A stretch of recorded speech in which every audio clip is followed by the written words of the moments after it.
आणि असं बोलतात की त्या बाईबद्दल जेव्हा आपण बोलतो ती मालवणात असेल पण आपण इथे बोलत असेल तर तिला ऐकू जातं. तुला अजून एक कोकणातली स्टोरी सांगते.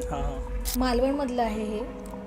तिकडे माझा फ्रेंड आहे ना, त्याच्या रिलेटिव्हचं कोणाचं तरी लग्न होतं, तर तो तिकडे गेला आणि त्याच्याबरोबर त्याची अजून एक रिलेटिव्ह, म्हणजे बरेच रिलेटिव्स असे आले होते. तर त्या गावात एक असं घर होतं जी बंद असायचं कायमचं.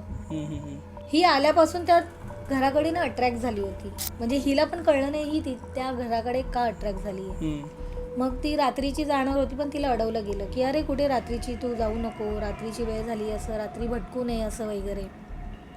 मग दुसऱ्या दिवशी दुपारी ती अशीच फेरफटका मारत असताना त्या घराच्या बाहेर ना तिला एक प्रेग्नेंट बाई दिसली. ओके. आणि तिला आवाज दिला की इकडे म्हणून, तू कोण आहे. आणि त्या दोघी बऱ्याच वेळ गप्पा मारत होत्या आणि ही जवळपास 2 तास कोणाला मिळेनाच. म्हणजे दिसतच नव्हती आजूबाजूला कुठे.